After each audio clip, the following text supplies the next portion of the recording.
Hello welcome everyone, आप सभी का हमारे यूट्यूब चैनल सिविल जंक्शन पर स्वागत है। हम आप लोगों के लिए आज इस वीडियो में लेटेस्ट में जो आपका टीसीएस के द्वारा, ठीक है, टीसीएस जो आपका आरआरबी का भी एग्ज़ाम कराएगा, ठीक है, तो टीसीएस के द्वारा एक पेपर कराया गया था जो कि आपका कोंकण रेलवे का, जो कि 15 जनवरी 2025 को ही आपको पेपर कराया गया था, जिसको टीसीएस ने लिया था। तो इसका हम लोग डिटेल्ड सॉल्यूशन देखेंगे। 50 क्वेश्चन इसमें टेक्निकल के थे, वही हम लोग देखेंगे। चूँकि आपका आरआरबी का एग्ज़ाम जो आरआरबी जेई का है वो भी टीसीएस ही लेगा, तो इस पेपर से एक आइडिया आपको लग जाएगा कि क्वेश्चन किस प्रकार के लेटेस्ट पैटर्न में टीसीएस आपको पूछ रहा है। तो उसके लिए ये हम लोग पेपर सॉल्व करा रहे हैं। बाकी इसका पीडीएफ जो है उसका लिंक हम डिस्क्रिप्शन बॉक्स में दे देंगे, वहाँ से जाकर के आप लोग डाउनलोड कर सकते हैं। चलिए देखते हैं एक एक क्वेश्चन के डिटेल्ड सॉल्यूशन को। पहला क्वेश्चन कह रहा है आपका, a load P is dropped from a height h, okay, onto a vertical rod fixed at upper end। कह रहा है कि आपका एक वर्टिकल रॉड है जो कि अपर एंड पर फिक्स्ड है, ठीक है, और लोड p जो है ड्रॉप किया जा रहा है h हाइट से उस पर, और कह रहा है कि end has a collar at lower end, और लोअर एंड पर उसमें कॉलर है। कह रहा है the load induces a stress sigma in the rod. कह रहा है कि लोड जो उस पर इम्पैक्ट कर रहा है उसे सिग्मा स्ट्रेस इंड्यूस हो रहा है। कह रहा है which of the following expression correctly represents the induced stress sigma. Sigma को कौन आपको बता रहा है कि सही आपका एक्सप्रेशन होगा, जहाँ पर पी एच ये आपका क्रॉस सेक्शनल एरिया वगैरह दे रखा है, ए लेंथ ऑफ द रॉड है, ई आपका मॉडुलस ऑफ इलास्टिसिटी है, ठीक है। अब एक चीज़ समझिए, जो टोटल स्ट्रेन एनर्जी स्टोर्ड होगा, ठीक है, जो आपका जो रॉड है उसमें जब इम्पैक्ट पड़ेगा तो टोटल स्ट्रेन एनर्जी उस इम्पैक्ट के कारण होगा। वो दोनों कारण होगा, एक तो वर्क डन जो उसके द्वारा अप्लाई किया जा रहा है लोड के द्वारा, और दूसरा जो रॉड में आपका स्ट्रेन एनर्जी जो डेवलप हो रहा है उसके कारण। तो दोनों कारण आपको स्ट्रेन देखने को मिलेगा। तो यदि मैं बात करता हूं तो जो टोटल वर्क डन होगा फॉलोइंग पी आपका जो है उसका लोड है और एच हाइट है, तो टोटल वर्क डन कितना पी इंटू एच हो जाएगा। उसका जो स्ट्रेन एनर्जी रॉड में स्टोर होगा वो क्या होगा आपका sigma square two E into A into L हो जाएगा। ये आपको स्ट्रेन एनर्जी का फॉर्मूला पता है। अब दोनों को जब रख के इक्वेट करेंगे तो आपका जो सिग्मा आएगा, सिग्मा का जो वैल्यू आएगा वो आएगा P by A 1 plus under root 1 plus 2AEH upon PL। ये आपकी वैल्यू आएगी दोनों को जब हम लोग आपका इक्वेट करेंगे। तो जो टोटल स्ट्रेन एनर्जी आपको मिल रहा है उससे इक्वेट कर रहे हैं, तो स्ट्रेस आपका जो डेवलप हुआ उस लोड के इम्पैक्ट के कारण, तो वो आपका हो जाएगा P by A 1 plus 2AEH upon P into L. तो ये आपका करेक्ट ऑप्शन डी हो जाएगा। बहुत ही अच्छा ये क्वेश्चन आपको पूछा था। नेक्स्ट क्वेश्चन कह रहा है what does the specification 80/100 in penetration grade bitumen indicate. कह रहा है कि जो बिटुमिन के लिए जब हम पेनिट्रेशन टेस्ट कर रहे हैं तो वहाँ पर कह रहा है 80/100 के लिए कौन सा स्पेसिफिकेशन यहाँ पर इंडिकेट कर रहा है, ठीक है। The thickness of the bitumen layer applied on the surface, या the melting point on bitumen at ambient temperature, the density of bitumen at 25 degree Celsius, और the penetration of a standard needle at 25 degree Celsius, ठीक है। अब हम penetration test की बात कर रहे हैं। अच्छा, पेनिट्रेशन टेस्ट किस लिए करते हैं? हम पेनिट्रेशन टेस्ट अपने बिटुमिन की हार्डनेस को ऑब्टेन करने के लिए, उसको फाइंड करने के लिए करते हैं, ठीक है। ये क्या करता है, ये आपके डिस्टेंस को मेजर करता है। जो स्टैंडर्ड ब्लंट पॉइंटेड निडल होती है वो वर्टिकली जब पेनिट्रेट करती है सैंपल में, तो कितने डिग्री पर, 25 डिग्री सेल्सियस पर, ठीक है। और लोड बीइंग आपका 100 ग्राम होता है, और टाइम हम 5 सेकंड का लेते हैं। 5 सेकंड के बाद हम उसके पेनिट्रेशन को चेक करते हैं। तो टेम्परेचर जो हमारा स्टैंडर्ड निडल के लिए होगा पेनिट्रेशन में, वो हो गया 25 डिग्री सेल्सियस, और जो आपका यूनिट होता है पेनिट्रेशन का उसको 1/10 mm में लेते हैं। इसका मतलब 80/10 ग्रेड बिटुमिन का मतलब 8 to 10 mm पेनिट्रेशन, ठीक है। 30/40 एंड 80/100 ग्रेड बिटुमिन की बात करते हैं, ये सबसे कॉमनली यूज किए जाते हैं, और ये डिपेंड करते हैं किस पे, बिटुमिन जो कंस्ट्रक्शन में हम कंस्ट्रक्शन का टाइप क्या है, क्लाइमेट कंडीशन क्या है, ये उस पर डिपेंड करते हैं, ठीक है। हॉट क्लाइमेट के यदि हम बात करते हैं तो आपका लोअर पेनिट्रेशन ग्रेड बिटुमिन लगभग 30/40 बिटुमिन जो है उसको प्रेफर करेंगे। तो इस क्वेश्चन में यदि हम बात करते हैं 80/100 के लिए, तो जो हम पेनिट्रेशन स्टैंडर्ड की बात करते हैं निडल का, वो 25 डिग्री सेल्सियस पर। तो ये आपका बिल्कुल सही ऑप्शन है। डेंसिटी आपका बिटुमिन का ऐसा कुछ है नहीं 25 डिग्री सेल्सियस। यहाँ पर thickness of bitumen layer on surface ये भी नहीं हो जाएगा, एम्बिएंट टेम्परेचर लेते नहीं है, कितना होगा 25 डिग्री सेल्सियस। तो ऑप्शन नंबर डी यहाँ पर करेक्ट हो जाएगा। ये भी आपको अच्छा क्वेश्चन पूछा था। नेक्स्ट क्वेश्चन कर रहा है in a constant width rectangular channel with a bottom step transition, ठीक है, स्टीप होगा, ठीक है। कह रहा है आपके पास कोई कांस्टेंट विड्थ का रेक्टेंगुलर चैनल है और बॉटम पर स्टीप ट्रांजिशन देखने को मिल रहा है। कह रहा है if the flow up stream of the transition is सब क्रिटिकल, ठीक है। तो अप स्ट्रीम पे आपका ट्रांजिशन जो है सब क्रिटिकल है। What happens to the flow depth downstream of the step, तो उस स्टेप के डाउन स्ट्रीम पे कह रहा है कि जो आपका जो डेप्थ होगा, फ्लो डेप्थ होगा, उस पर क्या इंपैक्ट होगा।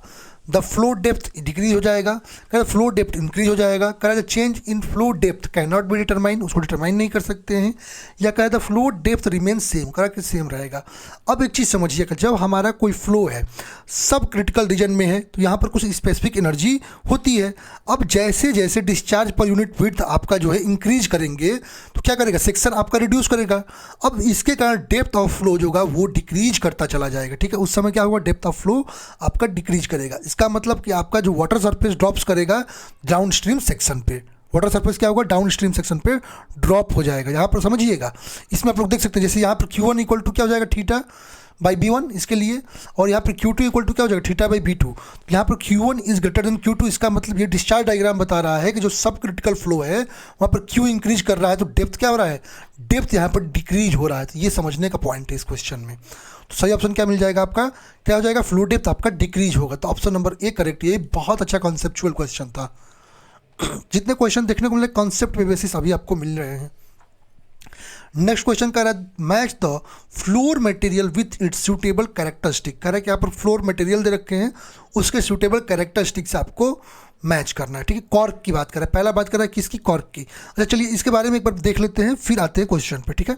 अब यदि मैं कॉर्क की बात करता हूँ, कॉर्क क्या है आपका, तो कॉर्क जो है आपको कंफर्ट प्रोवाइड करता है, ये क्या करता है, साउंड को ऑब्जॉर्व करता है, और आपका जो फ्लक्चुएशन होता है टेम्परेचर में उसको रेसिस्ट करता है। इसका मतलब ये इंसुलेशन के लिए इसको आइडियल बनाता है। टेरोजो की यदि हम बात करते हैं, टेरोजो आपका हाईली रेसिस्टेंट होता है वियर, मॉइस्चर और डिसइंटीग्रेशन ओवर टाइम, ठीक है। ये लॉन्ग लास्टिंग ड्यूरेबिलिटी आपको प्रोवाइड करता है। मार्बल की यदि हम बात करते हैं तो मार्बल आपको एक एलिगेंट फिनिश प्रोवाइड करता है, good resistance to fire provide करता है, और अपर फ्लोर्स के लिए सूटेबल होता है। पीवीसी टाइल्स की यदि हम बात करते हैं तो ये आपको मॉइस्चर को रेसिस्ट करता है और ईजी टू क्लीन होता है। कॉमनली हाई मॉइस्चर एरिया जैसे बाथरूम वगैरह में हम पीवीसी टाइल्स को यूज में ला सकते हैं। तो इस आधार पर हम लोग क्वेश्चन को अपना कर सकते हैं। तो कॉर्क, यदि मैं कॉर्क की बात करता हूँ तो कॉर्क क्या हो जाएगा, साउंड इंसुलेशन काम करेगा, तो ऑप्शन नंबर बी करेक्ट हो जाएगा। यदि हम टेरेजो की बात करते हैं, टेरेजो क्या करेगा, ड्यूरेबिलिटी प्रोवाइड करेगा डैम्प रेसिस्टेंस के लिए, तो टेरेजो हो जाएगा। मार्बल अभी बताया कि क्लीननेस में आपको जो है आसान होता है, मॉइस्चर को इजी टू क्लीन होता है, मॉइस्चर को रेसिस्ट करेगा, तो मार्बल का डी हो जाएगा, ठीक है। अच्छा एस्थेटिक देगा ना, ये वाला सॉरी, यहाँ पर पीवीसी टाइल्स का होगा ना, ये तो एस्थेटिक प्रोवाइड करेगा, मार्बल ये हो जाएगा, और पीवीसी आपका डी हो जाएगा, रेसिस्टेंस प्रोवाइड करेगा। सही ऑप्शन क्या मिल रहा है यहाँ पर, तो ऑप्शन नंबर सी यहाँ पर करेक्ट आपका ऑप्शन मिल रहा है।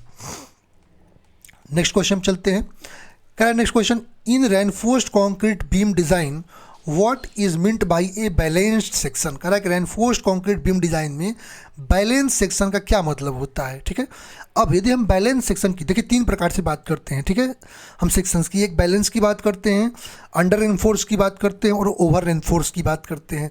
बैलेंस सेक्शन की यदि मैं बात करूं तो आपका जो एरिया ऑफ रेनफोर्समेंट है वो इक्वल होता है किसका, लिमिटिंग एरिया ऑफ रेनफोर्समेंट के, ठीक है। जो नॉर्मल एरिया ऑफ रेनफोर्समेंट है वो इक्वल होगा लिमिटिंग एरिया ऑफ रेनफोर्समेंट के।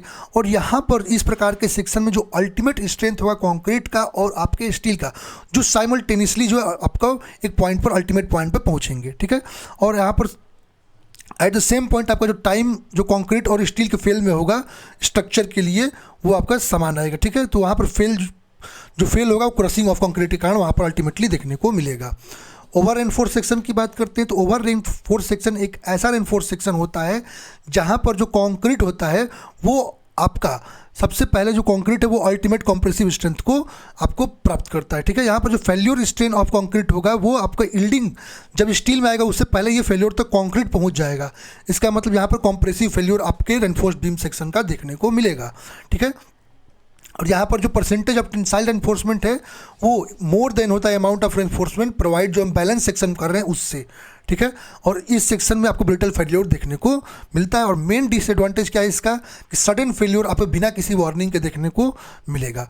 अंडर रेनफोर्स सेक्शन की बात करते हैं तो यहाँ पर जो ये ऐसा सेक्शन होता है जहाँ पर रेनफोर्समेंट जो है वो लेस देन लिमिटिंग एरिया आपको देखने को मिलती है। और फेल्योर यहाँ पर जो है यील्डिंग जो स्टील की है वो पहले हो जाती है, इसका मतलब डक्टाइल फेल्योर होगा। डक्टाइल फेल्योर होने का मतलब ये प्रायर वार्निंग आपको देगा, ठीक है।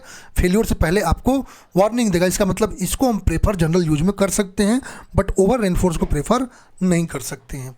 तब क्वेश्चन में कह रहा है कि रेनफोर्स सेक्शन जो आपका जो बैलेंस सेक्शन है वो क्या बताएगा, तो बोथ आपका concrete in compression and steel reinforcement in tension reach their ultimate strength simultaneously. ठीक है, तो ऑप्शन नंबर सी यहाँ पर करेक्ट हो जाएगा।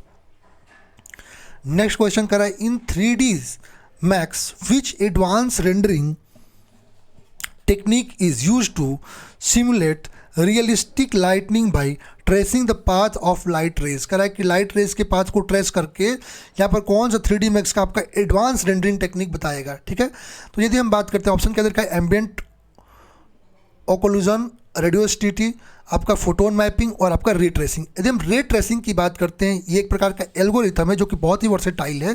क्योंकि यहाँ पर large range of lightning effect आपको देखने को मिलता है मॉडल में, और यहाँ पर एक्यूरेटली जो ग्लोबल इल्यूमिनेशन कैरेक्टरिस्टिक है, इल्यूमिनेशन है, शैडो है, ठीक है, तो इन सबको यहाँ पर जो है ट्रांसपेरेंट मटेरियल पर यहाँ पर रिफ्लेक्शन दे करके आपको 3D मैक्स बनाने का काम आता है। सही ऑप्शन हो जाएगा option number D.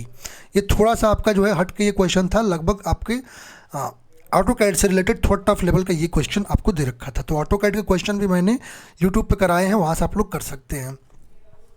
Next question का the horizontal distance between the vertical joints of successive brick course is called. क्या जो सक्सेसिव ब्रिक कोर्स हैं उनमें जो हॉरिजॉन्टल डिस्टेंस होता है उनके बीच में, उसको हम क्या कहते हैं, लैप, बॉन्ड, स्ट्रेचर या हेडर। अब यहाँ पर देखिए ये आपका जो सक्सेसिव, ठीक है, जो सक्सेसिव आपको जो है जो हॉरिजॉन्टल डिस्टेंस होता है वर्टिकल जॉइंट्स, ये आपके वर्टिकल जॉइंट्स हैं, इनमें जो सक्सेसिव हॉरिजॉन्टल डिस्टेंस है, जो सक्सेसिव हॉरिजॉन्टल डिस्टेंस है, इस डिस्टेंस को हम क्या कहते हैं, इस डिस्टेंस को लैप कहते हैं। ठीक है, और ये आपका it should be 1/4 of length of brick. ठीक है, गुड बॉन्ड के लिए ये 1/4 ऑफ लेंथ ऑफ ब्रिक होना चाहिए। ठीक है, कुछ और इंपॉर्टेंट डेफिनेशन देख लीजिए। क्वाइंस क्या होता है, तो ये आपका जो एक्सटीरियर एंगल होता है वॉल का, उसको क्वाइंस कहते हैं। क्लोजर क्या होता है, तो यदि हम ब्रिक पोर्शन को कट करते हैं इस प्रकार से कि आपका लॉन्ग फेस अनकट रह जाए तो उसको हम कहते हैं क्लोजर। ठीक है, बैट क्या होता है, तो आपका जो ब्रिक का एक पोर्शन होता है जो कि हम ब्रिथ के क्रॉस कट करते हैं। ठीक है, पैरपेंट क्या होता है, ये आपका वर्टिकल जॉइंट फेस वॉल होता है जो कि आपका डायरेक्टली वर्टिकल जॉइंट्स के ऊपर अल्टरनेटिव कोर्स में देखने को मिलता है। स्ट्रेचर क्या होता है कि जो ब्रिक को हम लेंथ के अलॉन्ग जब हम आपका ब्रिक जो है उसको ले डाउन करते हैं तो उसका स्ट्रेचर होता है। ठीक है, हेडर यदि हम परपेंडिकुलर फेस ऑफ वॉल से यदि उसको हम ले डाउन करते हैं तो आपका हेडर हो जाएगा। और फ्रॉग क्या होता है, जो आपका ब्रिक के ऊपर जो डिप्रेशन होता है जिससे आपका मोर्टार के साथ अच्छे से जो है पकड़ बना सके, ठीक है, वो आपका होता है फ्रॉग। ठीक है, यहाँ पर देख लीजिए हेडर आपको दिखा रहे हैं, तो ये आपका हेडर कहलाएगा, ये आपका हेडर है। स्ट्रेचर की यदि हम बात करते हैं, ये आपका स्ट्रेचर कहलाएगा। ठीक है, ये आपका हेडर हो गया, ये आपका स्ट्रेचर हो गया। ये ब्रिक खड़ा है, ये आपका हेडर, ये आपका स्ट्रेचर हो गया। ठीक है, क्वीन हेडर की यदि हम बात करते हैं तो आपका क्वीन हेडर यहाँ पर ये आपका क्वीन हेडर देखने को मिल रहा है। तो ये सब आपको इस डायग्राम में देखने को पूरा मिल जाएगा। ठीक है, लैब भी आपको देखने को मिल रहा है। यदि हम लैब की बात करते हैं आपका, तो आपका 7 नंबर ये रहा लैप, इसको हम लैप कहेंगे। ये वाली जो आपकी हो गई लैप हो गई। चलते हैं नेक्स्ट क्वेश्चन पे। कह रहे which type of this stress in rigid pavement is primarily caused by repeated application of heavy axial loads and manifest as cracks in the surface layer. Correct, इसमें से कौन सा ऐसा डिस्ट्रेस है रिजिड पेवमेंट में जो कि repeated application of heavy axial load के कारण होता है और यहाँ पर क्रैक जो सरफेस लेयर पर देखने को मिलता है, joint spelling, fatigue cracking, sinkage cracking या आपका थर्मल क्रैकिंग। ठीक है, यदि हम बात करते हैं एलिग्रेटर क्रैकिंग या मैप क्रैकिंग जिसको हम फटीग क्रैकिंग भी कहते हैं, ये आपका कॉमन टाइप ऑफ फेल्योर होता है, फ्लेक्सिबल पेमेंट में देखने को मिलता है। ठीक है, इसमें क्या होता है, यहाँ पर रिलेटिव मूवमेंट के कारण आपका जो पेमेंट लेयर है, ठीक है, रिलेटिव मूवमेंट के कारण ये आपको जनरेट होता है। ये आपका रिपीटेड एप्लीकेशन है हेवी व्हील लोड का तब जनरेट होता है, या स्वेलिंग और श्रिंकेज है सबग्रेड का, ठीक है, मॉइस्चर वेरिएशन का तब ये जनरेट होता है। तो ये सारे इसके कॉज हैं। ठीक है, थर्मल क्रैकिंग की बात करते हैं तो टेम्परेचर रिलेटेड डिस्ट्रेस है आपको कंक्रीट स्लैब में, जो कि टेम्परेचर वेरिएशन के कारण होता है और आपका टेम्परेचर ग्रेडियंट आपके स्लैब थिकनेस पर डिपेंड करता है। ठीक है, थर्मल एक्सपेंशन को या कंस्ट्रक्शन की बात करते हैं, ये आपका जो है आपका रेसिस्ट किया जाता है by friction of underlying layer. ठीक है, उसके द्वारा फ्रिक्शन जो जनरेट होती है उससे इसको रेसिस्ट किया जाता है। ऐसे श्रिंकेज क्रैकिंग की बात करते हैं तो ये आपका हेयर लाइन सैलो क्रैक होता है जो कि आपका less than 2 mm in length होता है। ठीक है, ये आपको लॉन्गिट्यूडनल और ट्रांसवर्स डायरेक्शन दोनों में देखने को मिलता है।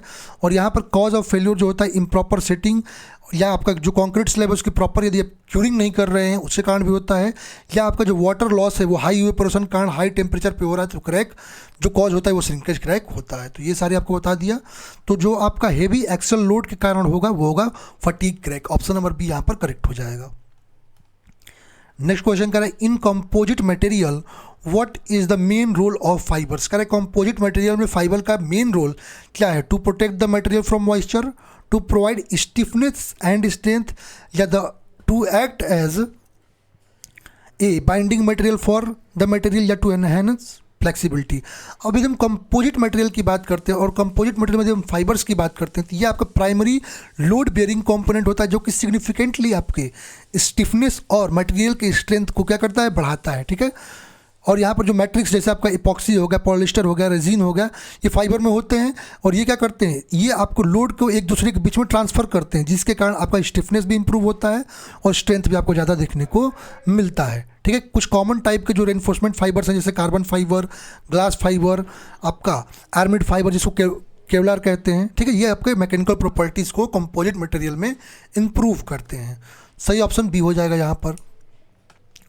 नेक्स्ट क्वेश्चन करें, what is the primary purpose of A pressure conduit in water transmission system. करें वाटर ट्रांसमिशन सिस्टम में जो प्रेशर कंडुइट है उसका प्राइमरी पर्पस क्या है? ठीक है। अब प्रेशर कंडुइट की बात करते हैं तो ये आपके वाटर ट्रांसमिशन सिस्टम होते हैं जो कि एक क्लोज पाइपलाइन होते हैं और ये स्पेसिफिकली वाटर को अंडर प्रेशर जो है एक लोकेशन से दूसरे लोकेशन तक आपको ट्रांसपोर्ट करने के लिए डिज़ाइन किए जाते हैं।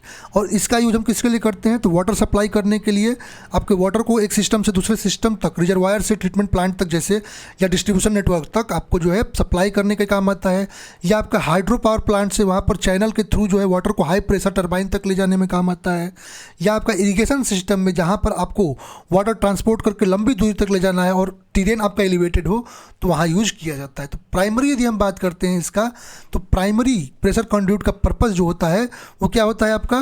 तो ये होता है आपका a pipeline design to operate high pressure. ठीक है। तो हाई प्रेशर में आपके वाटर को ट्रांसपोर्ट करे उसके लिए करते हैं। तो ऑप्शन बी करेक्ट हो जाएगा। नेक्स्ट क्वेश्चन कर आपका, which of the following is commonly use to handle and assemble prefabricated building components on a construction site. कर इसमें से कौन सा कॉमनली आपका यूज किया जाता है जो प्री फैब्रिकेटेड बिल्डिंग कंपोनेंट्स हैं उनको कंस्ट्रक्शन साइट पर ले जाने के लिए, असेंबल या हैंडल करने के लिए यूज में लाया जाता है? Concrete mixer, tower crane, road roller, या एस्फॉल्ट पेवर। यदि टावर क्रेन की बात करते हैं तो कॉमनली इसका यूज हम क्या करते हैं? अपने बिल्डिंग कंपोनेंट्स जो होते हैं जो कि प्री फैब्रिकेटेड होते हैं उनको हैंडल करने और असेंबल करने के लिए आपके कंस्ट्रक्शन साइट पे यूज में लाया जाता है। इनकी हाई कैपेसिटी होती है आपकी इस मशीन की लिफ्टिंग के लिए। तो ये जो हेवी मटेरियल्स जैसे steel structure, concrete panels, modular building components, ठीक है, उनको प्रिसाइजली जो है लिफ्ट करने के ये काम आता है। तो सही ऑप्शन हो जाएगा आपका टावर क्रेन। तो ऑप्शन बी करेक्ट हो जाएगा। नेक्स्ट क्वेश्चन करें, why is it essential to adhere to the latest CPWD specification in construction projects. कह रहा है कि आपके कंस्ट्रक्शन प्रोजेक्ट्स में जो लेटेस्ट CPWD के स्पेसिफिकेशंस हैं उनका यूज करना एसेंशियल होता है। To achieve aesthetic goals, to comply with the latest codes and standard, या to reduce the cost of material, या to minimize the project duration. अब सेंट्रल जो आपका पब्लिक वर्क डिपार्टमेंट जिसको हम CPWD कहते हैं वो क्या करता है? वो आपको स्पेसिफिकेशन प्रोवाइड करता है, गाइडलाइन, टेक्निकल रिक्वायरमेंट्स, आपका जो क्वालिटी स्टैंडर्ड है कंस्ट्रक्शन पर्पस के लिए, प्रोजेक्ट्स के लिए, वो सब प्रोवाइड करता है। अब इसको हम किस लिए करते हैं यूज? तो इसको हम करते हैं ताकि हमारा जो है जो लेटेस्ट नेशनल बिल्डिंग कोड्स हैं सेफ्टी के रेगुलेशन के लिए, या आपका जो स्टैंडर्ड मटेरियल कंस्ट्रक्शन टेक्निक के लिए, या आपका स्ट्रक्चरल ड्यूरेबिलिटी, आपकी सस्टेनेबिलिटी या क्वालिटी, इन सब को एक लीगल कॉन्ट्रैक्ट रिक्वायरमेंट्स के लिए जो चीज़ें चाहिए उन सभी को स्पेशलाइज कर सके, इंश्योर कर सके, उसके लिए हम लेटेस्ट CPWD स्पेसिफिकेशन का यूज करते हैं। तो to comply with latest code and standards. तो ऑप्शन नंबर बी करेक्ट हो जाएगा। नेक्स्ट क्वेश्चन करें, which type of bridge is typically used for temporary application and can be quickly assembled and disassembled. कह रहा है इसमें से किस ब्रिज का यूज हम टेम्प्रोरी एप्लीकेशन के लिए करते हैं, जिसको हम तेज़ी से असेंबल भी कर सकते हैं और फिर उसको डिसेंबल भी कर सकते हैं। केबल स्टेड टाइप ब्रिज, आपका सस्पेंशन ब्रिज, बेली ब्रिज या आर्च ब्रिज। यदि हम बात करते हैं बेली ब्रिज की, तो बेली ब्रिज एक आपका portable pre fabricated truss bridge होता है, जिसको टेम्प्रेरी एप्लीकेशन के लिए बनाया जाता है। जैसे मान लीजिए मिलिट्री ऑपरेशन के लिए, इमरजेंसी सिचुएशन के लिए, या टेम्प्रेरी रोड वगैरह जो रिवर क्रॉस करने के लिए इसको हम बनाते हैं, और इसको आसानी से हम असेंबल भी कर सकते हैं और डिसेंबल भी कर सकते हैं। तो ये रहा आपका जो है बेली ब्रिज, ठीक है, ये रहा आपका। नेक्स्ट है आपका सस्पेंशन ब्रिज। सस्पेंशन ब्रिज की यदि हम बात करते हैं तो ये ब्रिज आपके रोडवेज पर सस्पेंडेड रूप में आपको मिलते हैं, ठीक है, जहाँ पर दो या दो से अधिक केबल जो है यूजुअली आपको जो है टावर्स के ऊपर पास करने के लिए देखने को मिलते हैं, ठीक है। ये आपके लॉन्ग स्पैन ब्रिजेज होते हैं जो कि आपको 3 किलोमीटर तक जो है या उससे ज़्यादा के लिए प्रोवाइड कर सकते हैं। सस्पेंशन ब्रिज जो होता है वहाँ मेन केबल्स जो होते हैं सस्पेंडेड डेक पर प्रोवाइड किए जाते हैं, और ये आपका जो ब्रिज वेट होता है वो आपको केबल बियर कर सकते हैं। तो ये रहा आपका सस्पेंशन ब्रिज आपको देखने को मिल रहा है। देखिए सस्पेंशन के लिए आपको दे रखा केबल्स। नेक्स्ट है आपका स्टेट केबल ब्रिज। तो स्टेट केबल ब्रिज जो होता है ये आपके यहाँ पर वेट ऑफ डेक जो होता है वो सपोर्ट होता है, यहाँ पर सपोर्ट प्रोवाइड किया जाता है केबल स्टेट के द्वारा, ठीक है। तो ये आपका होगा, यहाँ पर वर्टिकल कंप्रेशन देखने को मिलता है। तो ये आपका केबल स्टेट ब्रिज है। ये आपका आर्च ब्रिज है जो कि आपका आर्च शेप में मिलता है, ठीक है, और यहाँ पर सपोर्ट जो स्पैनिंग के द्वारा जो है गैप में मिलता है, ठीक है, जहाँ पर लोड आपका आता है टॉप ऑफ द ओपनिंग पे। ये सारे आपको कंपोनेंट्स बता दिए मैंने। तो जो आपका इजीली हम लोग डिसेंबल या असेंबल कर सकते हैं वो होता है आपका Bailey bridge. Option number C correct हो जाएगा। नेक्स्ट क्वेश्चन करें, what is the main purpose of axis of the bubble tube in levelling instrument. कह रहा है लेवलिंग इंस्ट्रूमेंट में जो बबल ट्यूब होता है उसके एक्सिस का मेन पर्पस क्या होता है, ठीक है। अब बबल ट्यूब की बात करते हैं तो यहाँ पर क्या होता है, बबल ट्यूब आपका ये आपका इनकम्प्लीटली फिल्ड होता है लिक्विड से, पूरा नहीं, थोड़ा सा यहाँ पर फिल्ड होता है लिक्विड से, जैसे एल्कोहल वगैरह से फिल्ड होता है लो विस्कोसिटी का, और जहाँ पर आपका सरफेस टेंशन लो और लो विस्कोसिटी हो उसको इसमें फील करते हैं। और एक्सिस ऑफ बबल ट्यूब की यदि हम बात करते हैं तो ये आपका एक इमेजिनरी लाइन होता है जो कि tangential to longitudinal curve of bubble tube होता है, और ये मिडिल पॉइंट पे होता है। जब ये मिडिल पॉइंट पाएगा इसका मतलब बताएगा कि आपका हॉरिजॉन्टल में साइट आपका बिल्कुल है। तो एक्चुअली क्या बता रहा है, ये आपका हॉरिजॉन्टल लाइन ऑफ साइट को इस्टेब्लिश कर रहा है। ऑप्शन ए करेक्ट हो जाएगा। नेक्स्ट क्वेश्चन कर रहा है आपका, which of the following option is correct for the given pairing regards to stone machinery. यहाँ पर स्टोन मशीनरी के लिए कह रहा है कि आपका कौन सा ऑप्शन करेक्ट होगा। जैसे फेस के लिए दे रखा है surface of wall expose to weather, कह रहा है कि जो वॉल का सरफेस वेदर के लिए एक्सपोज होता है उसको फेस कहते हैं। तो कह रहा है बैक किसे कहते हैं, ठीक है। चलिए यहाँ पर कुछ आपके जो डिफिनेशंस मैं बता रहा हूँ, जैसे हर्टिंग, जो इंटीरियर पोर्शन ऑफ वॉल होता है फेस और बैक के बीच का, उसको हम कहते हैं हर्टिंग। फेस या फेसिंग किसको कहते हैं, जो आउटर या एक्सपोज फेस ऑफ वॉल होता है, ठीक है। The material used on face is called facing, जो मटेरियल यूज करते हैं उसको फेसिंग कहते हैं, और ये आपका फेस कहलाता है। बैकिंग क्या होता है आपका, जब बैक जो इंटरनल सरफेस ऑफ वॉल होता है उसको बैकिंग, और जो मटेरियल बैक कहते हैं और जो मटेरियल यूज करते हैं उसको बैकिंग कहते हैं। रैकिंग क्या होता है आपका, तो मेसनरी जिसमें आपका सक्सेसिव कोर्स और स्टेप जो है फेस वॉल पे आपको देखने को, बैक फ्रॉम फेस वॉल देखने को मिलता है, उसको हम कहते हैं रैकिंग। परपेंट्स क्या होते हैं, जो इमेजिनरी लाइंस होते हैं जो कि आपका vertical joints of machinery line को बनाने के लिए काम आते हैं। कोपिंग क्या होता है, जो टॉप ऑफ पैरापीट जो हम प्रोवाइड करते हैं रेन वाटर से प्रोटेक्ट करने के लिए उसको कहते हैं कोपिंग। और कॉर्निश जो होता है आपका, ये ऑर्नामेंटल कोर्स होता है जो कि usually appearance of the wall के लिए यूज करते हैं, ठीक है। तो यहाँ पर आपका यदि हम बैक की बात करते हैं तो क्या हो जाएगा, internal surface of wall not expose, जो कि एक्सपोज नहीं होगा, तो वो होता है आपका यहाँ पर back. Option number C correct हो जाएगा। नेक्स्ट क्वेश्चन कर रहा है, which type of aggregate is most suitable for use in base course of a flexible pavement to ensure optimal load distribution and durability. कह रहा है इसमें से किस पर कौन सा आपका एग्रीगेट है जो कि आपका मोस्ट सूटेबल होता है बेस कोर्स के लिए आपके फ्लेक्सिबल पेमेंट का, जिससे आप इंश्योर कर सके ऑप्टिमल आपका लोड डिस्ट्रीब्यूशन और ड्यूरेबिलिटी को, ठीक है। Flaky aggregate, elongated aggregate, rounded aggregate या एंगुलर एग्रीगेट। अभी जब एंगुलर एग्रीगेट की बात करते हैं, यहाँ पर आपको रफ सरफेस देखने को मिलता है, शार्प एजेस होती हैं जो कि इंटरलॉकिंग टाइटली हो सके इसको अलाउ करती हैं, और ये इंटरलॉकिंग आपको बेटर स्टेबिलिटी, लोड डिस्ट्रीब्यूशन और एक आइडियल आपका जो बेस कोर्स आपका फ्लेक्सिबल पेमेंट के लिए प्रोवाइड करता है, ठीक है। ठीक है। और ये शेप आपको मूवमेंट को रेसिस्ट करने के लिए अंडर लोड आपको जो है हेल्प करता है और ड्यूरेबिलिटी को एनहांस करता है, जिससे आपका पेमेंट का जो है परफॉर्मेंस वो आपका इंक्रीज हो जाएगा। तो कौन सा होगा आपका angular aggregate, option number D correct हो जाएगा।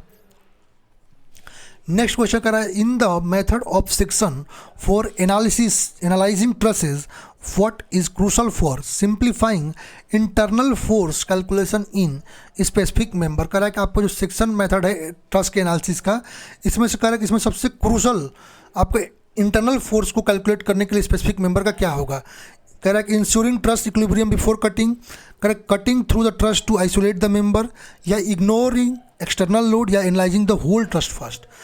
अब हम मेथड ऑफ सेक्शन के लिए हम बात करते हैं। मेथड ऑफ सेक्शन में हम क्या करते हैं, हम अपने ट्रस्ट को क्या करते हैं, कट करते हैं, ट्रस्ट पे कट करते हैं, जिससे आपके पोर्शन को आइसोलेट करते हैं। उसके बाद हम इक्विलिब्रियम अप्लाई करते हैं और हम इक्वेशंस जो है उनको यूज करके, जो इक्विलिब्रियम इक्वेशन है उसको यूज करके हम इंटरनल फोर्सेस को विद इन सेक्शन हम कैलकुलेट करते हैं।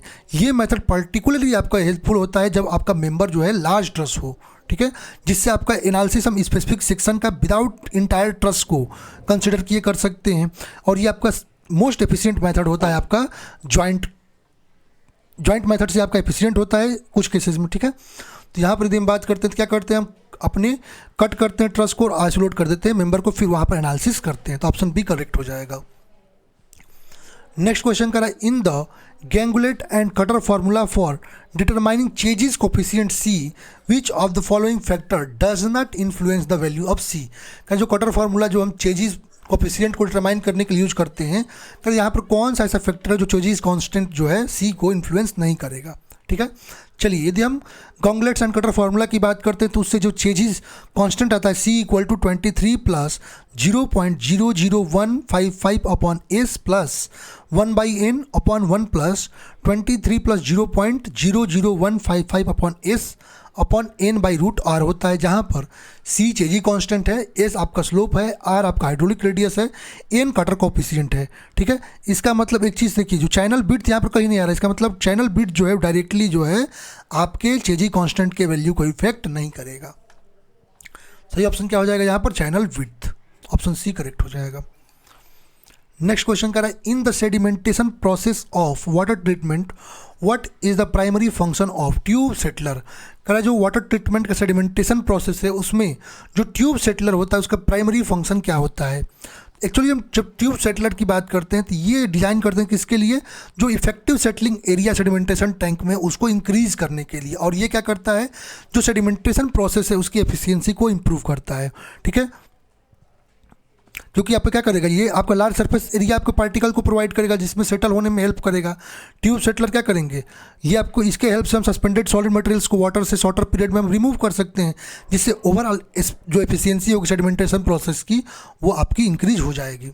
सही ऑप्शन हो जाएगा enhance sedimentation efficiency, option number C correct हो जाएगा।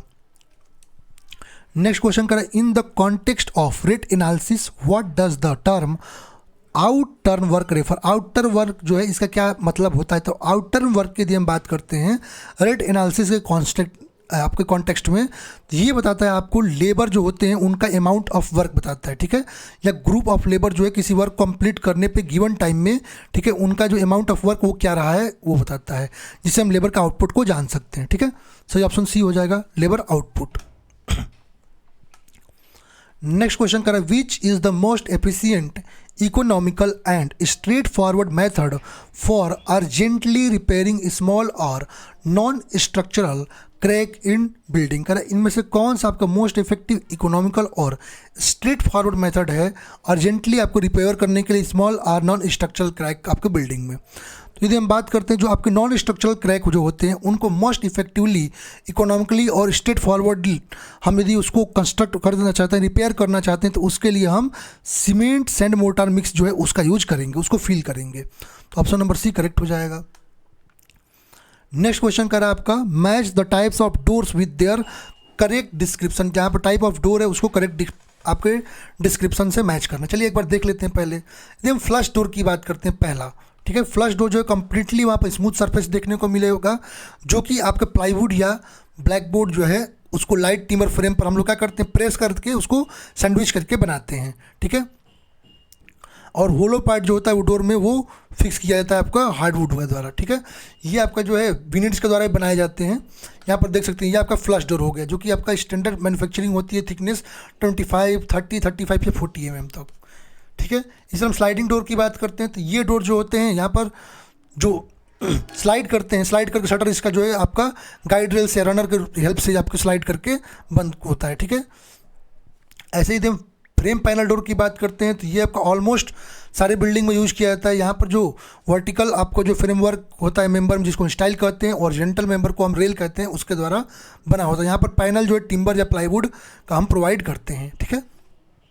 हिंज डोर की बात करते हैं तो मोस्ट आपके डोर्स जो हिंज होते हैं अलॉन्ग साइड आप पिवोट जो दिया होता है डाउनवर्ड पे, उस डायरेक्शन पे हिंज होते हैं, उस हिंज के कारण ही आपको जो है मूवमेंट देखने को मिलता है, ठीक है। तो यदि हम बात करते हैं अपने क्वेश्चन पे आते हैं जो मैच करना है। फ्लश डोर की यदि मैं बात करता हूँ तो फ्लश डोर क्या हो जाएगा, smooth flat door typically made of plywood, ठीक है। पैनल डोर की यदि मैं बात करता हूँ तो पैनल डोर आपका door made of wooden panels and slats. Hinge door की बात करते हैं तो हिंज डोर की यदि मैं बात करता हूँ आपसे तो ये क्या हो जाएगा, आपका door swings open and supported by hinges. और आपका sliding door, door slides horizontal on tracks. तो ऑप्शन ए यहाँ पर करेक्ट हो जाएगा। नेक्स्ट क्वेश्चन कह रहा है which type of crack in building is often caused by shrinkage of concrete. कह रहा है कंक्रीट के श्रिंकेज के कारण कौन सा क्रैक आपको देखने को मिलेगा, diagonal crack, random crack, vertical crack या हॉरिजॉन्टल क्रैक। अब श्रिंकेज ऑफ कंक्रीट जो होता है टिपिकली वहाँ पर जो पैटर्न होता है ना, एक्चुअली लॉस ऑफ मॉइस्चर जो कंक्रीट क्यूरिंग के समय होता है उसके कारण आपको श्रिंकेज क्रैक देखने को मिलता है। अब श्रिंकेज क्रैक जो है आपका इरेगुलर होता है, ठीक है। ये आपको वर्टिकल भी हो सकता है, डायगोनल भी हो सकता है, मतलब रैंडम देखने को मिलता है, ठीक है। तो कैसा होता है क्रैक, आपका रैंडम होता है। तो ऑप्शन नंबर बी करेक्ट हो जाएगा। नेक्स्ट क्वेश्चन करें आपका how does the slenderness ratio influence the design and stability of reinforced concrete columns particularly in terms of buckling resistance under axial load. का जो सिलेंडर रेशियो है आपके design और stability of reinforced concrete column को कैसे influence करता है, particularly आपका buckling resistance under axial load के कंडीशन में, ठीक है। अब सिलेंडरनेस रेशियो की हम बात करते हैं, ये क्या करता है, जब आपका कॉलम, ठीक है, डिजाइन किया जाता है स्टेबिलिटी के लिए, तो आपका जो सिलेंडरनेस रेशियो है ये एक क्रूशल पैरामीटर होता है। ये आपका रेशियो होता है length of column to least lateral dimension का, ठीक है। ये आपका इंपॉर्टेंट आपका जो है रेशियो होता है, क्यों, क्योंकि ये आपको बकलिंग स्ट्रेंथ ऑफ जो कॉलम होती है उसको कैलकुलेट करने में आपको जो है मदद करता है, हेल्प करता है, ठीक है। हायर सिलेंडरनेस रेशियो इंडिकेट करता है कि आपका हायर टेंडेंसी होगी कॉलम के बकल करने के लिए अंडर एक्सियल लोड, ठीक है। Lambda equal to length upon least lateral dimension आपको देखने को मिलता है। ये आपका, इसका मतलब ये टिपिकली आपका जो है क्या कर रहा है, तो ये आपका स्टेबिलिटी और बकलिंग रेसिस्टेंस जो है उसको इम्पैक्ट कर रहा है। ऑप्शन सी करेक्ट हो जाएगा।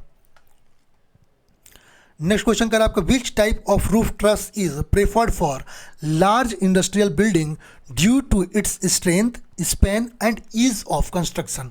करेक्ट, इसमें से किस प्रकार के रूफ का यूज लार्ज इंडस्ट्रियल बिल्डिंग के लिए उसकी स्ट्रेंथ, स्पैन और ईज ऑफ कंस्ट्रक्शन के कारण किया जाता है, ठीक है। तो यदि हम बात करते हैं तो जो हमारे पास, यदि हम बात करते हैं आपका फिंक ट्रस, यदि हम फिंक ट्रस की बात करते हैं तो फिंक ट्रस दिखाता हूँ आपको, इमेज में दिखाता हूँ, ये रहा आपका फिंक ट्रस, ठीक है। और फिंक ट्रस का यूज हम लार्ज बिल्डिंग के लिए करते हैं जो कि आपके स्ट्रेंथ वगैरह को शो करता है ज़्यादा, ठीक है। तो किसको यूज करेंगे, आपको स्ट्रेंथ, स्पैन वगैरह इसके लिए हम करते हैं फिंक ट्रस को। ऑप्शन नंबर ए करेक्ट हो जाएगा लार्ज इंडस्ट्रियल बिल्डिंग के लिए। नेक्स्ट क्वेश्चन करें which feature in 3ds Max allows the creation of complex animation by setting keyframes for various parameter over time as to improve animation workflow। Animation workflow को improve करने के लिए 3D Max पूछ रहा है कौन सा यूज करेंगे, कर्व एडिटर, टाइमलाइन, की फ्रेम एनिमेशन या मोशन पाथ। तो हमारा जो की फ्रेम एनिमेशन होता है एक फंडामेंटल मेथड होता है 3D Max को क्रिएट करने का, ठीक है। इसके द्वारा हम सेटिंग कर सकते हैं की फ्रेम्स का एक स्पेसिफिक पॉइंट के लिए और डिफरेंट पैरामीटर जैसे पोजीशन के लिए, रोटेशन के लिए, स्केल के लिए, ठीक है। तो यही आपका सॉफ्टवेयर होता है जो कि इंटरपोलेट करता है आपके की फ्रेम की वैल्यूज़ को स्मूथ ट्रांजिशन के लिए, ठीक है। तो क्या हो जाएगा आपका की फ्रेम एनिमेशन। तो ऑप्शन सी करेक्ट हो जाएगा। नेक्स्ट क्वेश्चन करा in the context of compression member what does the slenderness ratio primarily influence. करा है कंप्रेशन मेंबर के कॉन्टेक्स्ट में सिलेंडरनेस रेशियो प्राइमरली क्या इन्फ्लुएंस करता है, अभी ऊपर बता दिया हूँ, बकलिंग बिहेवियर को यहाँ पर इन्फ्लुएंस करेगा। तो ऑप्शन नंबर बी करेक्ट हो जाएगा। नेक्स्ट क्वेश्चन का read the following assertion and reason and select the most appropriate option. ठीक है, असर्शन पढ़िए। कह रहा है workability of fresh concrete mix, कह रहा है workability of fresh concrete mix is mainly affected by proportion of different gradients of concrete, proportion of those ingredients and environmental conditions। Workability of fresh concrete कह रहा है कि इन सब के द्वारा जो है इम्पैक्ट किया जा रहा है। ठीक है, कहता है workability of fresh concrete is influenced by mix proportion properties of material जैसे aggregate, cement and water and environmental factors such as temperature and humidity which determine the ease of mixing, transportation and placing concrete. ठीक बात है, जो workability होती है fresh concrete की वो mix proportion के द्वारा जो है इम्पैक्ट करती है। इन्वर्टर और यहाँ पर सीमेंट हुआ, एग्रीगेट हुआ, इनके प्रोपोर्शन के द्वारा इम्पैक्ट करती है। ठीक है, और इन्वायरमेंटल फैक्टर जैसे टेम्परेचर, ह्यूमिडिटी, इन सब के द्वारा भी आपका इम्पैक्ट करते थे। यहाँ पर असर्शन और रीजन दोनों आपका करेक्ट दे रखा है। एक बार हम कुछ इंपॉर्टेंट की पॉइंट्स देखते हैं जो आपको इफेक्ट करते हैं वर्केबिलिटी को। जैसे वाटर कंटेंट की बात करते हैं तो ये आपका जनरली वाटर सीमेंट रेशियो के रूप में आपको जो है हम लोग एक्सप्रेस करते हैं। हाई वाटर कंटेंट जो है, हाई वाटर कंटेंट इंडिकेट करेगा हाई वर्केबिलिटी ऑफ कंक्रीट को। ठीक है, ऐसे ही हम रिच मिक्स प्रोपोर्शन की बात करते हैं तो रिच मिक्स प्रोपोर्शन में आपका सफिशिएंट सीमेंट एग्रीगेट्स होते हैं, इसका मतलब प्रॉपर लुब्रिकेशन होगा तो वर्केबिलिटी आपकी इंक्रीज हो जाएगी। साइज ऑफ एग्रीगेट की बात करते हैं तो यदि एग्रीगेट आपका फाइनर पार्टिकल है तो मोर सरफेस एरिया होगा, इसका मतलब मोर वाटर आपको वर्केबल के लिए रिक्वायरमेंट होगा। ठीक है, एग्रीगेट आपका जो कोर्सर पार्टिकल के लिए होंगे वहाँ पर लेस वाटर का रिक्वायरमेंट होगा, इसका मतलब ये वर्केबल अच्छा होगा। ठीक है, लेकिन यहाँ पर स्ट्रेंथ पे भी इम्पैक्ट पड़ता है, लेकिन यहाँ पर हम स्ट्रेंथ की बात नहीं कर रहे हैं, केवल वर्केबिलिटी की बात कर रहे हैं। ठीक है, नेक्स्ट क्वेश्चन का नेक्स्ट आपका जो शेप ऑफ एग्रीगेट होता है। ठीक है, इरेगुलर शेप ऑफ एग्रीगेट जो है वो आपका ज़्यादा वाटर वहाँ पर चाहिए तो वर्केबिलिटी वहाँ कम हो जाती है। ठीक है, क्योंकि सरफेस एरिया ज़्यादा हो गया। राउंडेड शेप के एग्रीगेट जो है वहाँ पर लेस वाटर चाहिए, इसका मतलब यहाँ पर जो वर्केबिलिटी आपकी इंक्रीज हो जाती है। टेम्परेचर की यदि हम बात करते हैं तो हाई टेम्परेचर है तो वर्केबिलिटी रिड्यूस होगी क्योंकि वेपर के फॉर्म में वाटर जो है आपका जो है निकल जाएगा उसमें से। ठीक है, एडमिक्सचर का यूज करके भी हम वर्केबिलिटी को इम्प्रूव कर सकते हैं। तो ये होगा सारी कंडीशंस, इसका मतलब दोनों असर्शन और रीजन करेक्ट है और इसका करेक्ट एक्सप्लेनेशन भी है। ऑप्शन नंबर सी यहाँ पर करेक्ट हो जाएगा। नेक्स्ट क्वेश्चन कर what is one of the primary precautions to take while tunnelling to ensure the safety of worker. जब हम टनल बनाते हैं तो कह टनलिंग के समय में कह प्राइमरी प्रिकॉशन क्या होगा वर्कर के सेफ्टी के लिए। तो कुछ जनरल आपके सेफ्टी प्रिकॉशंस है टनल में। ठीक है, जैसे आपका जो एडिक्वेट वेंटिलेशन आपको प्रोवाइड करना चाहिए जिससे आपको polluted air, gas, smoke producers जो भी हैं वो बाहर निकल सके। टेम्परेचर आपका 40 डिग्री सेल्सियस ज़्यादा ड्राई के लिए, 29 डिग्री सेल्सियस ज़्यादा आपका वेट के लिए वर्किंग प्लेस पर नहीं होना चाहिए। ठीक है, वहाँ पर हम ब्लास्ट वगैरह करने से पहले हम चेक कर ले 24 आवर्स पहले ही सब कुछ चीज़ों को। ठीक है, गैसेस वगैरह को निकलने के लिए प्रॉपर वेंटिलेशन वगैरह होना चाहिए। तो ये सारी चीज़ें हमको ध्यान में रखनी है। तो ventilation to removal of harmful gases, तो ऑप्शन नंबर ए करेक्ट हो जाएगा। नेक्स्ट क्वेश्चन कर which of the following best describes the main task performed by a tunnel boring machine in tunnel construction. कर टनल कंस्ट्रक्शन जो TBM machine होती है उसके लिए मेन आपका टास्क जो है क्या होता है, एक्सकेवेशन, लिफ्टिंग, कॉम्पैक्शन या ड्रिलिंग। जब हम टीबीएम या टनल बोरिंग मशीन की बात करते हैं जिसको मोल भी कहते हैं, तो इसका यूज हम किसके लिए करते हैं, जो सर्कुलर क्रॉस सेक्शन का होता है टनल, वहाँ पर एक्सकेवेट करने के काम आता है। ठीक है, ये आपका हार्ड रॉक टू सैंड सबको बोरिंग में काम में आता है। तो टनल का मेन टनलिंग में जो है जो टीबीएम है टनल बोरिंग मशीन उसका मेन काम है आपका एक्सकेवेशन का। तो ऑप्शन नंबर ए करेक्ट हो जाएगा। नेक्स्ट क्वेश्चन करें what is critical aspect of preparing detailed specification for building work. करें बिल्डिंग वर्क के लिए जो हम डिटेल्ड स्पेसिफिकेशन प्रोवाइड करते हैं उसका क्रिटिकल एस्पेक्ट क्या होता है। अब स्पेसिफिकेशन की यदि मैं बात करता हूं तो स्पेसिफिकेशन आपका डिस्क्राइब करता है कि आपका नेचर ऑफ वर्क क्या है, क्लास ऑफ वर्क क्या है, आपका मटेरियल जो यूज कर रहे हैं वो क्या है, आपका वर्कमैनशिप कैसा है। इन सब पैरामीटर को आपका जब हम कोई भी आपका जो है एस्टिमेशन करते हैं तो वहाँ पर ये आपको डिस्क्राइब करने के काम आता है। अब ये भी दो प्रकार से होता है, एक पहला जनरल स्पेसिफिकेशन, दूसरा डिटेल्ड स्पेसिफिकेशन। जनरल स्पेसिफिकेशन की बात करते हैं तो ये आपका ब्रीफ एक्सप्लेनेशन प्रोवाइड करता है कंस्ट्रक्शन मटेरियल का और कंस्ट्रक्शन वर्क का। जैसे आर्किटेक्ट जो है ड्राइंग हो गया, ये सब आपको कंस्ट्रक्शन वर्क के लिए आपको काम आता है। ठीक है, यहाँ पर कॉन्ट्रैक्ट जो है स्पेसिफिकेशन का पार्ट नहीं होता है। ठीक है, ये आपको जो है स्पेसिफिकेशन आपको डिफरेंट मटेरियल्स का रेशियो वगैरह, क्वांटिटी वगैरह बताएगा। डिटेल्ड स्पेसिफिकेशन की बात करते हैं तो ये कॉन्ट्रैक्ट डॉक्यूमेंट फॉर्म करने का काम आता है। ये आपको quantities, qualities, proportion of material, preparation कैसे होगा, वर्क का एग्जीक्यूशन कैसे होगा, उन सबको डिटेल में आपको बताता है। ठीक है, तो यदि हम बात करते हैं, कह रहा है आपका जो डिटेल्ड स्पेसिफिकेशन है वो आपको डिटेल्ड मटेरियल और वर्कमैनशिप दोनों को बताएगा। ऑप्शन नंबर डी करेक्ट हो जाएगा। नेक्स्ट क्वेश्चन कर रहा है which microorganism is commonly used as an indicator for microbiological examination of water quality. Correct, water quality के माइक्रोबायल आपका एग्जामिनेशन के लिए कौन सा इंडिकेटर माइक्रो ऑर्गेनिज्म है जो यूजुअली आपका यूज में लाया जाता है इंडिकेटर के रूप में। तो यदि हम बात करते हैं इंडिकेटर ऑर्गेनिजम्स की बात करते हैं तो ये आपके माइक्रो ऑर्गेनिजम्स होते हैं जो कि वाटर में प्रेजेंस जो है पैथोजेंस का उनको इंडिकेट करते हैं। ठीक है, अब ये इंडिकेटर के रूप में यदि हम बात करते हैं ट्रेडिशनली हम जो है अपने वेस्ट वाटर कंटेमिनेशन में डिटरमाइन करने के लिए ई कोली, जिसको इनरिचिया कोली या कोलीफॉर्म बैक्टीरिया जो है इनका यूज करते हैं। ये कॉमन इंडिकेटर होते हैं वाटर कंटेमिनेशन में ऑर्गेनिज्म के लिए। सही ऑप्शन क्या हो जाएगा? E coli. Option number A correct हो जाएगा।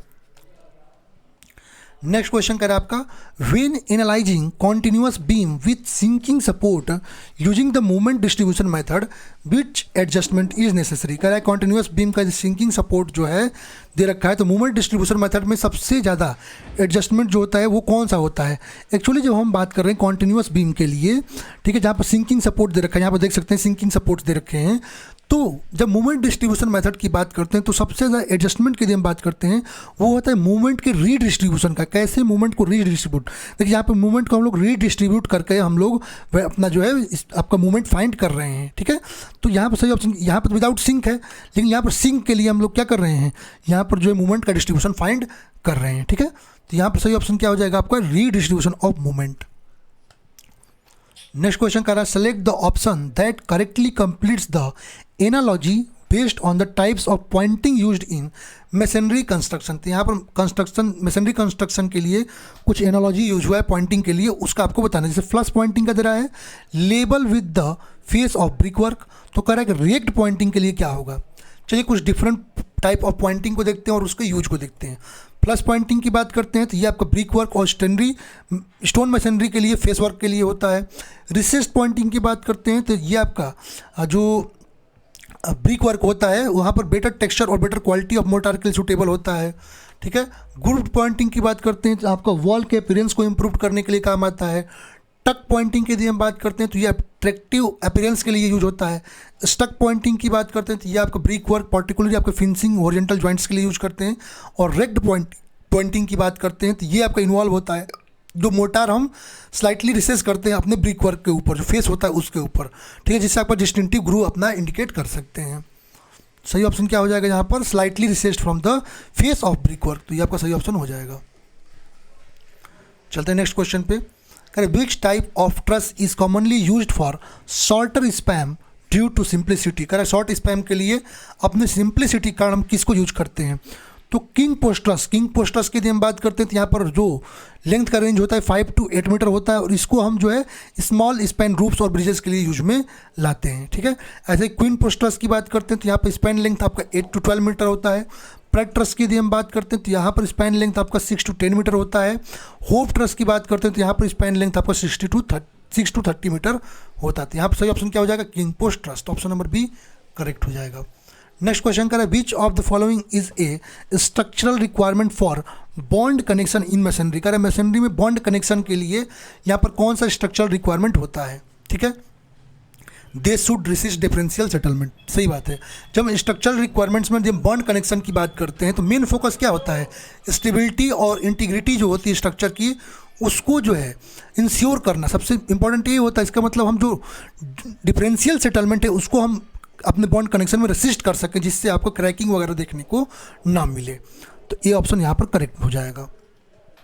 नेक्स्ट क्वेश्चन कर रहा है simply supported beam width length L has a uniform load Q over it in entire length and A concentrated load P eight the mid point. तो ये आपका simply supported beam जहाँ पर आपका एल लेंथ है, ठीक है, टोटल लेंथ यदि हम बात करते हैं तो एल है आपका, ठीक है।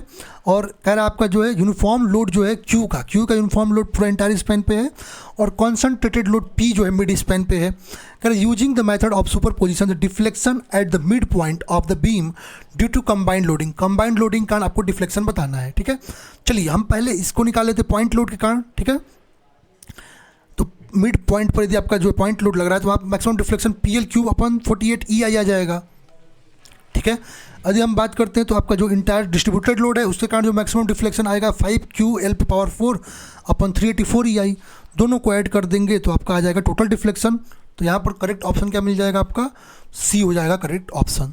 ये आपका इजी न्यूमेरिकल था, बस वैल्यू याद रहना चाहिए। नेक्स्ट क्वेश्चन करें, what is the significant consideration in design of single angle truss strut in आपका स्टील स्ट्रक्चर। तो स्टील स्ट्रक्चर में कह रहा है सिंगल एंगल स्ट्रट के लिए जो है सिग्निफिकेंट कंसिडरेशन क्या है। तो एक्चुअली जब हम बात करते हैं तो सिंगल एंगल स्ट्रट की यदि हम बात करते हैं तो यहाँ पर हमें ध्यान में रखना होता है कि जो एसेंट्रिक लोडिंग होती है due to their asymmetric shape, वो आपका बेंडिंग मूवमेंट और एडिशनल स्ट्रेस को कॉज करेगा, तो उसको ध्यान में आपको रखना होता है। इसको प्रॉपरली हम जो एसेंट्रिसिटी होती है उसको इंश्योर करने के लिए आपके स्ट्रट की स्टेबिलिटी और स्ट्रेंथ के लिए ज़रूरी होता है। तो मेन कंसंट्रेशन क्या होता है आपका, लोड एसेंट्रिसिटी। नेक्स्ट क्वेश्चन कर रहा है, in a general or typical case of pile foundation the load is transfer to the soil primarily through.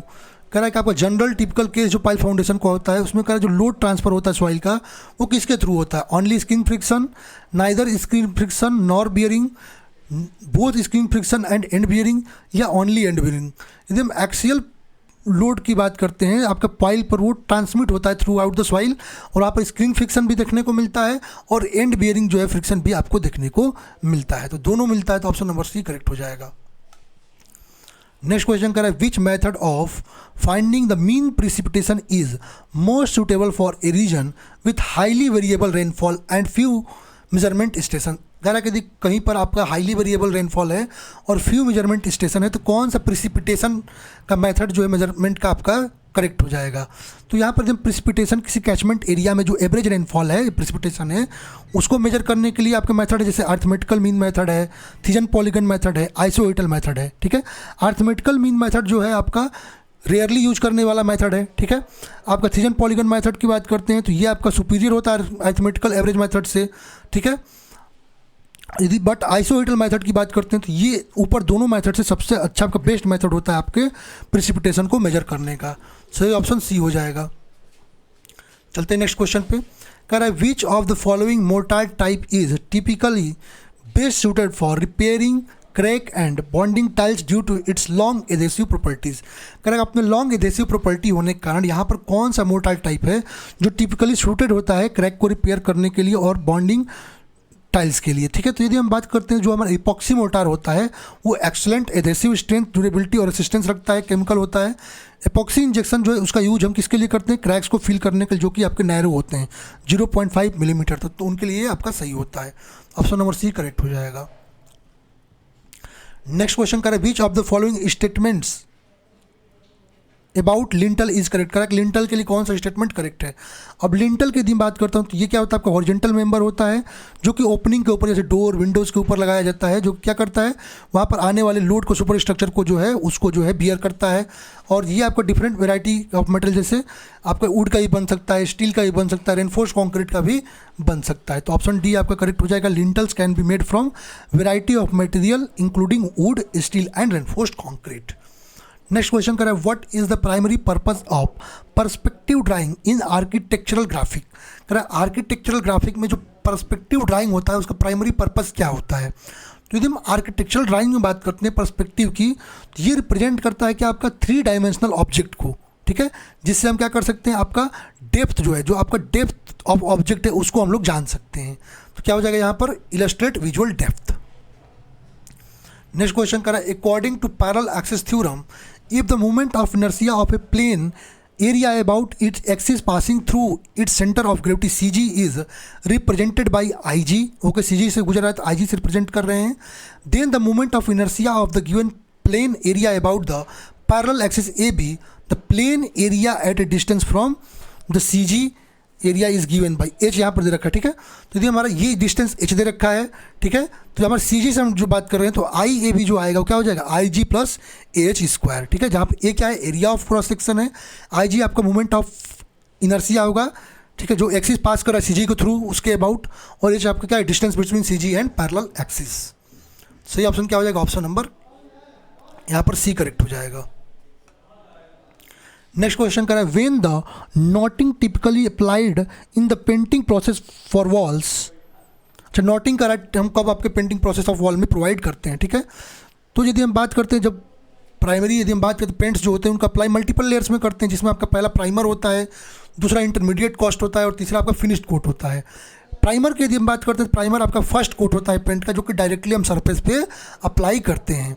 यहाँ पर नॉटिंग जो होती है आपकी एक टर्म यूज होती है जो कि आपका एक प्रोसेस है, जो कि आपको सील नॉट्स के लिए आपको वुड पर जो है इसको यूज करते हैं, जिससे हम क्या करते हैं रेजिन का यूज करके ब्लीडिंग पेंट की जो है उसको हम प्रिवेंट कर सकते हैं, ठीक है। तो इसको किस में यूज करते हैं हम, इसको प्राइमर में यूज करते हैं, मतलब फर्स्ट कोट में, before applying the first coat of paint. तो ऑप्शन नंबर डी करेक्ट हो जाएगा।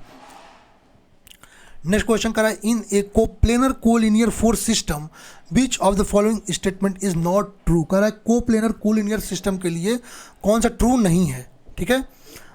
The system can be reduced to a single resultant force, बिल्कुल सही बात है, सिंगल रिजल्टेंट फोर्स के रूप में रिड्यूस कर सकते हैं। कह रहा है all forces have same magnitude, नहीं सभी फोर्सेज का सेम मैग्नीट्यूड नहीं हो सकता है, ये आपका इनकरेक्ट है। कह रहा है all forces act in same plane, बिल्कुल आपका सब कोप्लेनर कोलिनियर में सभी फोर्सेज सेम प्लेन में होंगे, और ऑल फोर्सेज का लाइन ऑफ एक्शन आपका सेम हो जाएगा, ठीक है। तो ये होता है, ठीक है, कोलिनियर कोप्लेनर में। तो ये आपको बता दिया, तो आप करेक्ट ऑप्शन मिल जाएगा बी हो जाएगा। बाकी आपको डिटेल में इसके बारे में दे रखा है, आप लोग देख सकते हैं।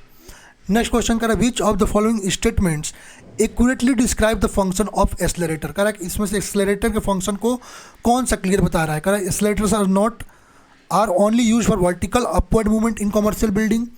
एक्सेलरेटर नहीं केवल वर्टिकल अपवर्ड के लिए नहीं, डाउनवर्ड के लिए भी यूज करते हैं। Accelerator are often used for transporting only large equipment और मशीनरी इन्वॉल्व्स, नहीं इसके लिए तो यूज ही नहीं करते हैं लार्ज इक्विपमेंट वगैरह के लिए। Escalators are only use vertically downward movement, नहीं डाउनवर्ड अपवर्ड दोनों के लिए।